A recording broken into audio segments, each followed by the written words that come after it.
all the lonely people who live beneath the ground. Don't listen to another, just listen to yourself. 'Cause only change can happen when you change yourself. I won't run, I won't hide, I only want to live my life.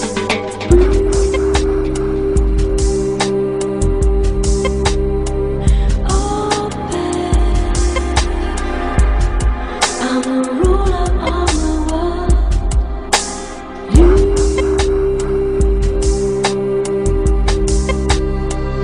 eat in peace. I'm the ruler of the world.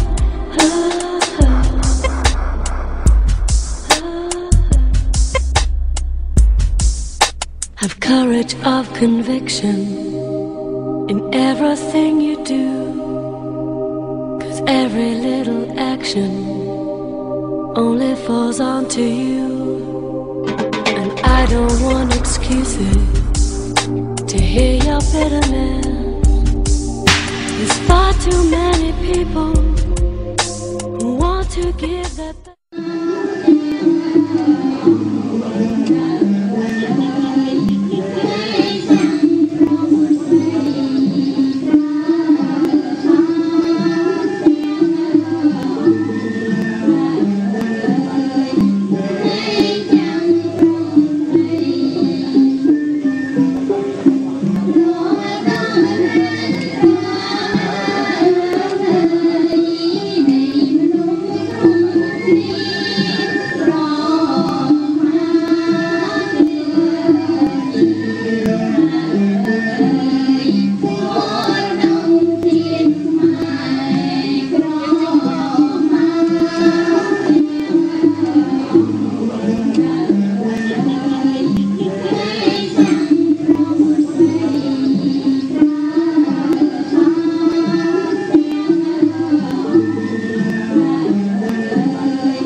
past, present, and future. Buddha of compassion. Please hear my anguish words of truth. Karma, in an ocean of joy. They are drunk with demonic delusions. What is right and what is wrong?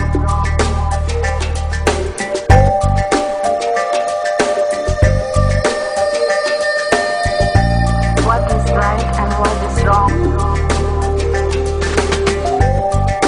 Bodhisattvas, an ocean of measureless qualities.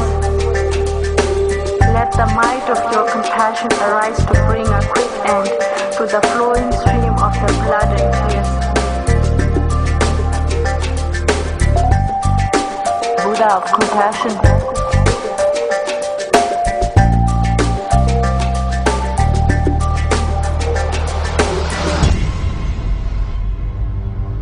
What is right and what is wrong? In an ocean of joy.